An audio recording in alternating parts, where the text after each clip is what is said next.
Good evening and hello. My name is Daniel Sandoval, and today I'm going to talk about English consonants and EFL pronunciation.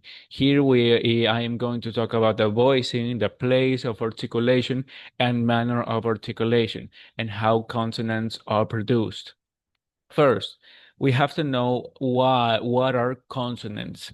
First, consonants is the is pronounced when we have an obstruction in our mouth or in our throat. Uh, when we use when there is a significant of obstruction in our vocal tract. Those are consonants. So. First, there are voicing consonants and there are soundless and there are sound consonants. First, when we have to mention voiceless sound, we are talking about those consonants that are produced with our vocal cords, such as s, s, like S. On the other side, voiced sounds involve our vocal cords where they are relaxed and there is air that flows through our lungs. And to know that is an example like the z, z. We can we can feel that is sounded consonants because if we touch right here in our Adams in our up in our throat, we can hear a vibration like zzz, zzz. So that is a voiceless sound and a voiced sound. So to continue, this is the classification of English consonants, where the place of the articulation is made. So there is the bilabial sound that we use our both lips to produce this type of sound, like b or we use our both lips here. We have to use the both. Their other is the labiodental, where we use the lips and the teeth to produce this type of sound, like v, like we use the teeth between our both lips. And there is the dental, where the tongue tip blade is near the upper teeth, and we use this type of sound to produce like zzz.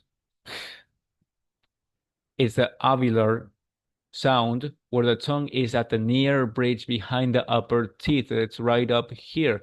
We produce this type of sound, example like tss, tss, tss, l, sh.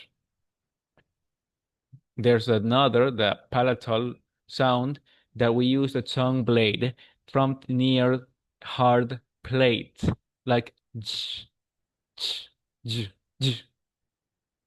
It's the velar produce this type of sound when we use the back thumb against the soft plate, and it is produced like k, g, mm. And and finally, there is the glottal, where we use vocal folds. This here is the where we use this part where we the air flows with an obstruction, such as the consonant like okay. So these are places where we consonant sounds are placed. And there is the manner of articulation, how the airflow is obstructed. There are stops, fricatives, affricatives, nasals, liquids, lateral, rhotic, and tap. These are the different types of manners, where in each we use some more air, type of air in our lungs, in our throats when we produce sounds. And also, why is this important? Why does this matter for an EFL teacher? So, First, this is this type of target, this type of pronunciations are important because it identifies specific sounds where students struggle, mostly with an k, with an R, with a V, or with a those type of consonants that can students struggle. We can improve by practicing. Also, we can use a diagnostic tool when a student mispronounces a letter, a consonant, we can pinpoint the exact articulatory error when we can say you have to use your tongue this way, or you have to use the tongue between both lips to produce. And we can also use affective drills and activities where we can design exercises focusing on minimal pairs when we use phonetic descriptions to guide articulation. In conclusion, when a student uh, dominates proper the proper sound of consonants, uh, they have more